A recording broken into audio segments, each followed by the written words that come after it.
Last topic of unit is conservation of biodiversity. Conservation means protection of biodiversity.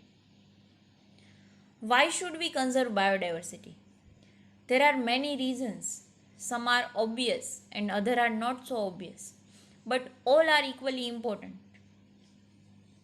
It is very important for all living organisms to conserve environment and biodiversity.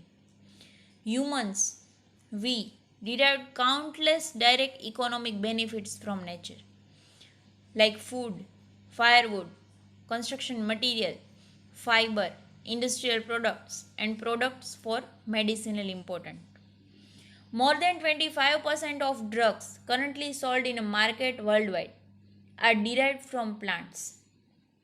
More than 25,000 species of plants contribute to the traditional medicines used by native people around the world. For example, we used plant in Ayurveda. Nobody knows how many more medicinally useful plants there are in a tropical rainforest waiting to be explored. That means there are many more plants which are not known till date. Biodiversity plays major role in many ecosystem service that nature provides. Amazon forest is estimated to produce through photosynthesis 20% of total oxygen in earth atmosphere. That means Amazon forest is produced total 20% of oxygen of total earth atmosphere. Can we put in an economic value on this service by nature? You get some idea by finding out how much your neighborhood hospitals spend on a cylinder of an oxygen. On other hand, pollination, without which plant cannot give us fruits or seeds or flowers, is another service by nature. Pollination is done by bees, bumblebees, birds, and bats. What will be the cost of pollination without help from natural pollinators? We need to realize that every species has particular value, even if it may not be current or any economic value to us. We have moral duty to take care of their well-being and pass on our biological legacy in a good order to future generation. How do we conserve biodiversity? When we conserve and protect the whole ecosystem, its biodiversity at all level is protected. When we want to conserve Asiatic lion, we need to conserve whole ecosystem, whole food chain of Asiatic lion.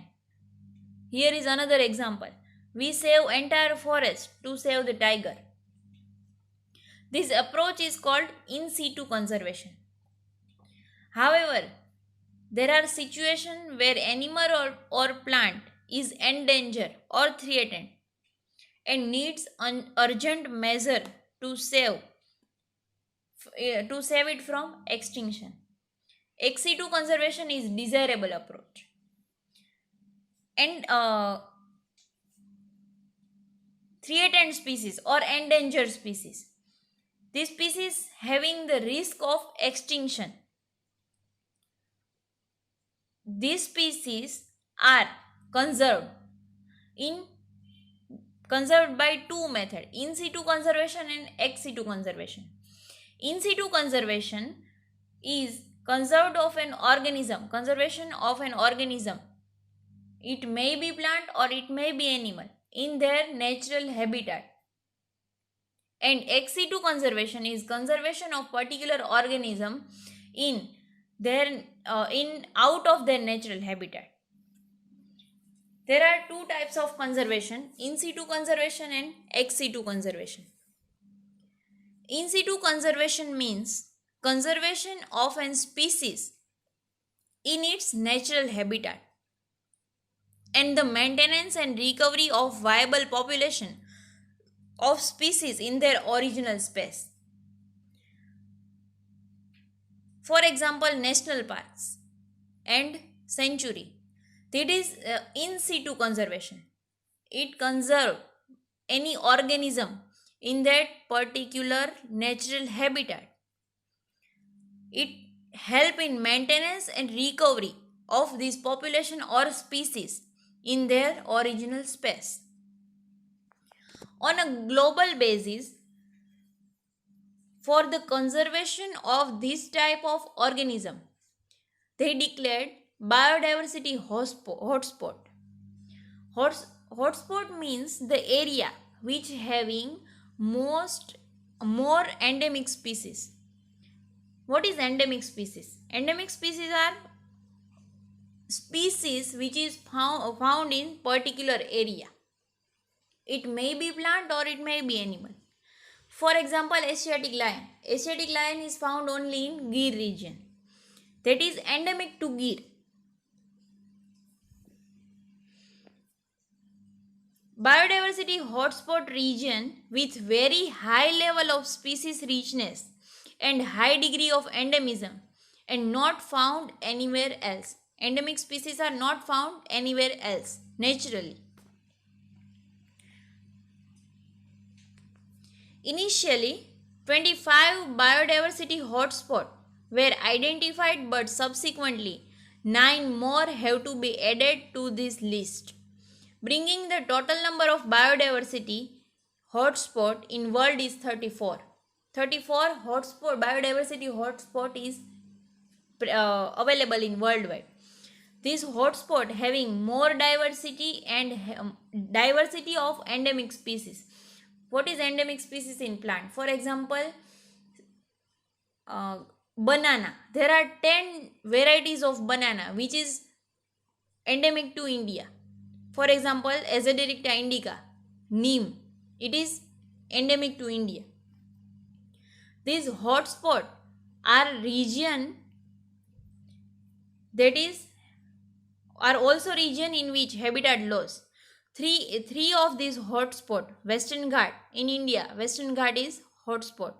Sri Lanka, Indo-Burma and Himalaya cover of our country is exceptionally high biodiversity region. There is region having high biodiversity with endemic species. Ex situ conservation. In this approach, threatened animals and plants are taken out from their natural habitat and placed into special setting where they can be protected and given special care. For example, zoological parks, botanical gardens, wildlife safari parks serve this purpose. Organisms or threatened animals and plants are taken out from their natural habitat and they placed in special setting where it can be survived, it can be protected in with special care.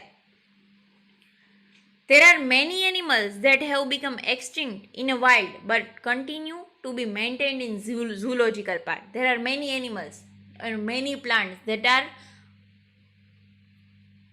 extinct in their natural habitat, but they are protected in botanical gardens and zoological parks. In recent years, ex situ conservation has advanced beyond keeping threatened species in enclosure. Plants can be propagated using tissue culture method. With the help of tissue culture method, plants can be propagated and grow in lab. That is ex situ conservation, far away from their natural habitat. Seeds of different genetic strains of commercially important plants can be kept for long period in seed bank. In seed bank, seeds are kept. Which plant? Which is economically important and as well as extinct threatened species is kept in a seed bank for use for long period. So these are the biodiversity, conservation of biodiversity, If you have any question, then you can ask in next Google Meet. Thank you.